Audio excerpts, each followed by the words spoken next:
কথায় আছে রান্নার মধ্যে লুকিয়ে রয়েছে শরীর ভালো রাখার উপায়। যে কোনো পেটের সমস্যা দূর হবে, দুর্বল শরীর হবে সুস্থ নিমেষে, শরীর করবে ঠান্ডা। আজকে রান্না শিঙি ও কই মাছের ঝোল, কাঁচকলা, ঝিঙে, বেগুন দিয়ে।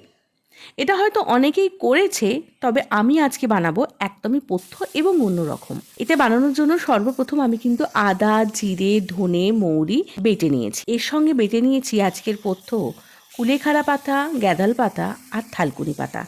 এই তিনটে পাতাকে কাঁচা লঙ্কা দিয়ে ভালো করে বেটে নিয়েছি। প্রথমেই কড়াই তেল দিয়ে আলু এবং সবজিগুলোকে একে একে দিয়ে হালকা নেড়ে নিতে হবে। দেখবেন একদমই যেন বেশি ভাজা না হয়ে যায়। যদি বেশি ভাজা হয়ে যায় তাহলে কিন্তু সবজির সমস্ত গুণ চলে যাবে, তাই হালকা ভেজে নিতে হবে।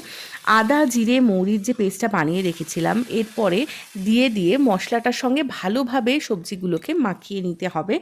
তারপরেই দিয়ে দিতে হবে কুলেখাড়ার বাটনাটা। মশলার যখন গন্ধ কেটে আসবে এমন সময় কিন্তু জলটা আমরা দিয়ে দেব। সবজি সেদ্ধ হয়ে আসলে নামিয়ে তেজপাতা, পাঁচফোড়ন, শুকনো লঙ্কা ফোড়নে দিয়ে ঝোল ঢেলে দিন। এরপর দিয়ে দিন একে একে ভেজে রাখা মাছগুলো। একটু ফুটে আসলেই নামিয়ে নিন। এরপরে পাতিলেবু দিয়ে মাখিয়ে এক থালা ভাত নিমেষেই শেষ হবে। শরীর হবে ঠান্ডা, কথা দিলাম।